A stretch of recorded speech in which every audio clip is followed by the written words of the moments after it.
What is going on, boys? Welcome back to another video. You guys have been loving the guides recently, so I have come back to bless you with another one. Today, I'm going to be teaching you how to be a pro in Brawl Ball. Let's just get straight into it. This one isn't as much as a tip, but it's the most important thing, so I decided to put it at the beginning of the video.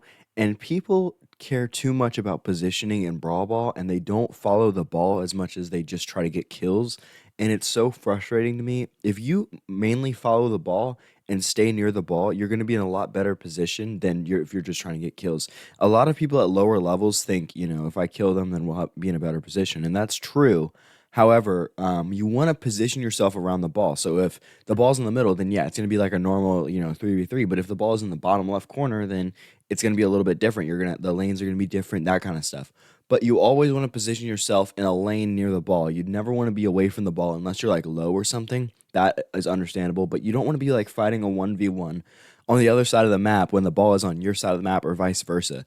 So you want to make sure you're staying near the ball as much as literally possible. Tip number 2 is pretty straightforward but also funny, and I know it's not really like a tip, but I wanted to throw it in here as well. And that's to just stay calm on defense. So many people panic when they're on defense, and it's easier said than done, obviously. But if you stay calm and you just get the ball and try to throw it away, or just, try to get the kill instead of just rushing in or like panicking basically, you'll actually have a lot better success rate. Even with brawlers like Mortis, if you're playing Mortis, you can even, like sit there, maybe they'll mess up and throw it to you, or maybe you can get a surprise kill or something like that. Like a lot of times people just panic and waste their ammo and stuff and just do nothing instead of just waiting there to see if they mess up, stuff like that.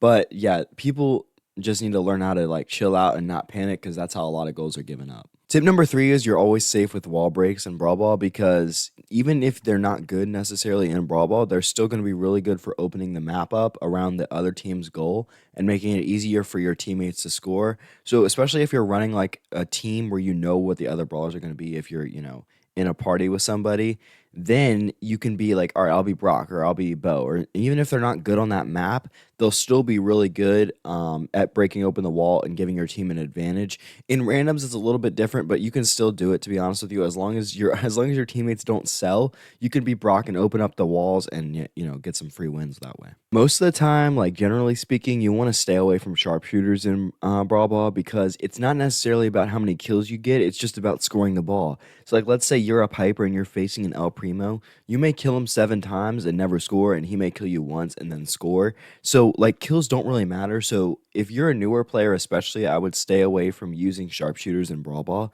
because it's just not worth it, and you're not going to win a lot of games doing that, because a lot of times even though you counter a brawler, you will actually still lose, because eventually they'll kill you and score on you. So yeah. One of the biggest mistakes I see in Brawl Ball is people trying to shoot the ball instead of trying to walk it in. And yeah, it takes a couple extra seconds to walk it in, but a lot of times you can just walk it in and be a lot safer, or walk right up to the goal and shoot it in and be a lot safer than just shooting it.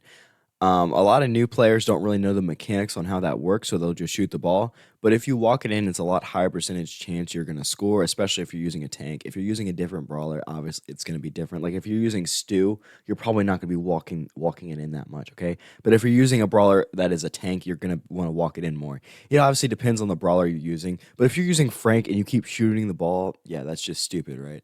So you want to make sure when you're using the correct brawler to walk the ball in, it's a lot safer and you'll score a lot more goals that way. The next thing is when you're up by 1 with under 30 seconds left, you just want to play keep away with the ball. I see so many people trying to score the ball, and I'm like, dude, just throw it in our corner and then just kill them whenever they come down and try to get it. It's the easiest way to secure a win versus risking a win and maybe giving up a goal. Now, obviously, you're not going to give up too many goals like that, but every now and then you'll get a game where you're up by 1, 30 seconds left, no reason to push up the field. You push up, your teammates die, and you're screwed basically. You get scored on, and then it's a tie game. And then all the momentum is in their favor, obviously. So to avoid that, all you have to do is throw the ball in one of your corners and then just camp the corner and make sure they don't get to it. It's so easy. You will never, I mean, hardly ever give up goals like that. And it saves you, it's going to save you a ton of games at some point. If you play enough Brawl Ball, at some point it's going to save you. So yeah, a lot of times you can't do it with randoms because they're so stupid. But if you have a team, then yeah, you can definitely do it. A lot of times, Brawl Ball games actually go into overtime, because if you think about it, a 0-0 or a 1-1 scoreline happens a lot. So a lot of times you're going to be in overtime with nothing left on the map. So it's not bad to have a brawler that actually does like has semi range when you're playing Brawl Ball. That can help you in that overtime situation. But it's really difficult to actually play in overtime with any brawler who's short range or any brawler who's, not basically a sharpshooter. But you still don't want to go sharpshooters. But anyway, the point is when you're pushing up in overtime, you want to make sure you have a clear shot, and you do not want to shoot it and give up the ball because overtime is a lot like real soccer. And I'm a baseball player, so I don't know a lot about real soccer. But what I do know about it is once you shoot, you're pretty much screwed. Like you're probably not going to get the ball back when you shoot, right? It's the same sort of thing in Brawl Ball.